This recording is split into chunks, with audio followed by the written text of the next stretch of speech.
My name is Brian Stevenson, and I'm currently president of Passion of Hope USA, Passion of Hope International. It is a nonprofit organization focused on poverty alleviation in Africa. Um, and we have a partner organization in Kenya, which is Passion of Hope Kenya. And between the two of us, I would say that Passion of Hope Kenya are the feet on the ground of what we do.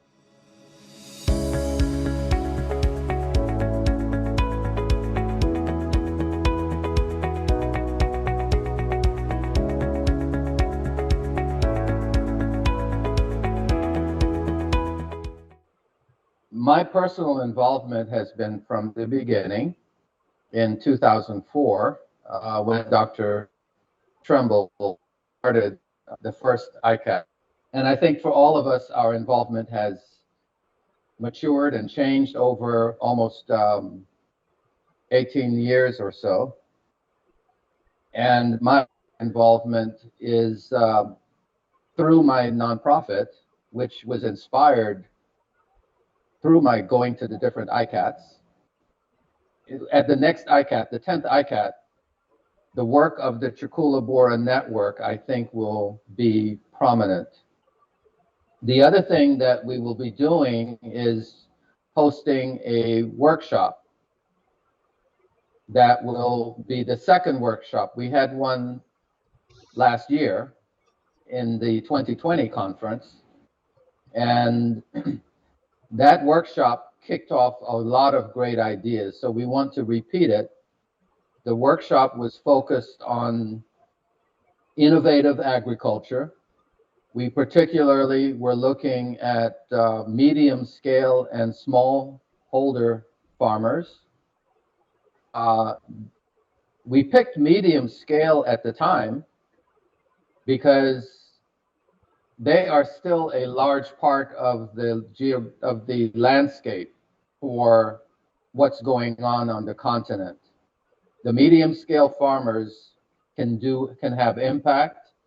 They tend to be more resourced and networked with one another, but they also tend to be the ones that are least involved with anything innovative. They came into the business to make money when agriculture was clearly a good thing to do. The other reason we picked the medium scale farmers was because if we did invite smallholder farmers, they couldn't come anyway because it's a international conference that costs money, and it was going to be an in-person scenario, and who has that time, who has that money to come? If we had the small scale farmer, we would be preaching to the choir. We will repeat that workshop next year.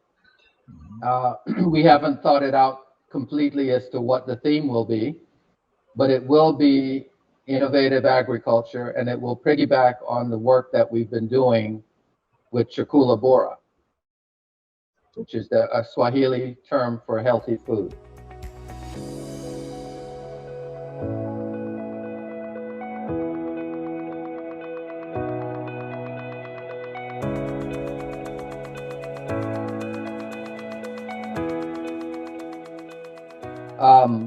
As far as the agricultural, innovative agricultural lessons, the groups, they broke into 3 groups, and they were asked to give their group a name based on the priorities that they thought were important.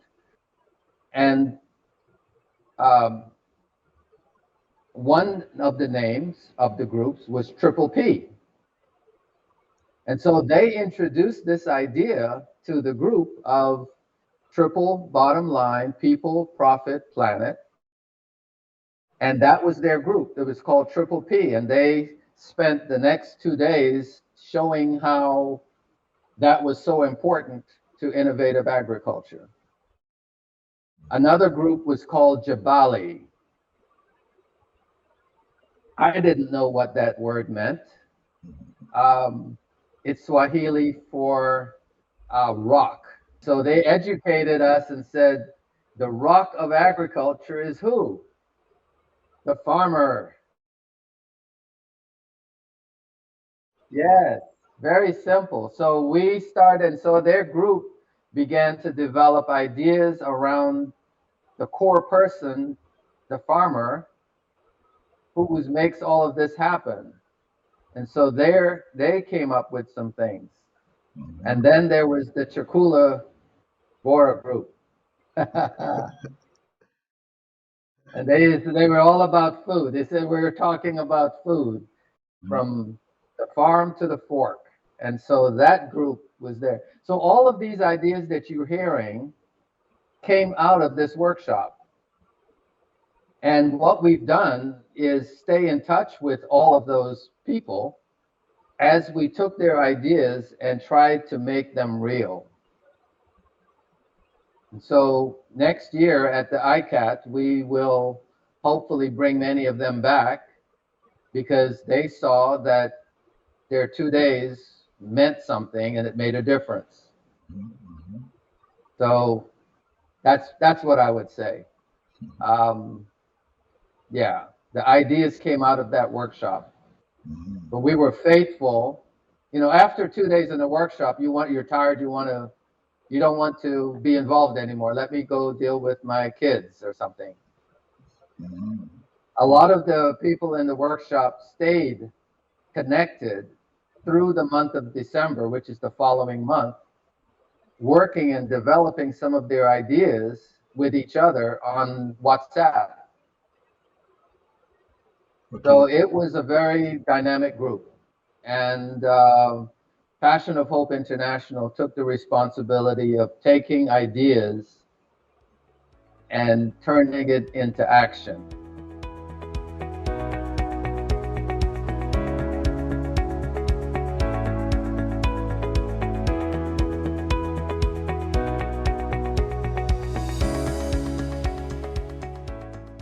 But the idea behind the platform is that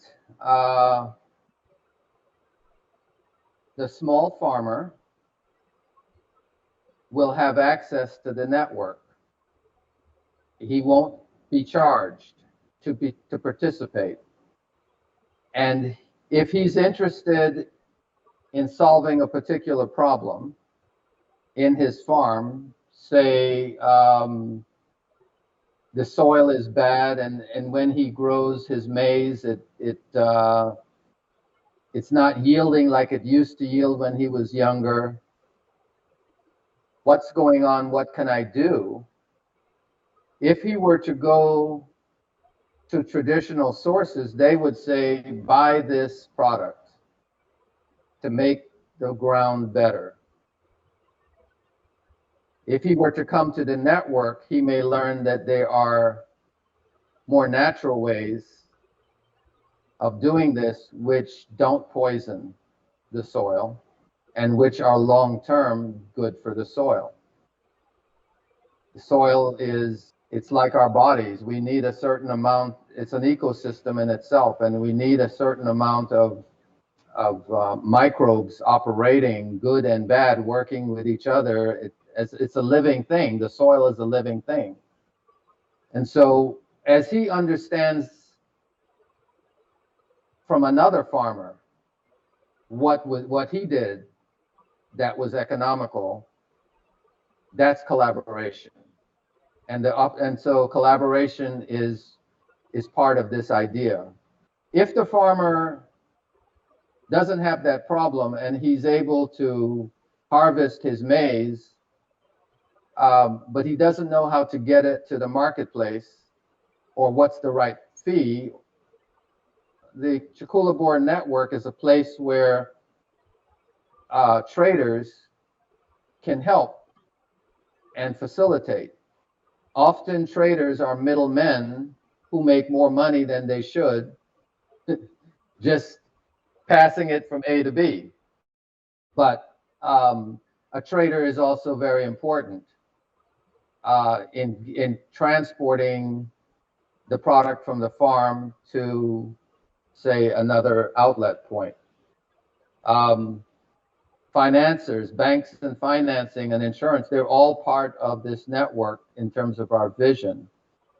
Academic researchers can now share information and trust that the local farmer can get the idea and run with it without having to go to a journal or whatever academics publish their stuff in. It's kind of like Wikipedia. You do a search, it's kind of like Google. You'll do a search and you'll find that there's information about what your particular issue or resources on your particular issue from others globally. We're focused on Africa, but the Indian continent, Latin America, Asia, they have learned some lessons, and they would be welcome on the platform to share best practices, things that they did for their situation. So that's the kind of exciting digital community that we're looking for.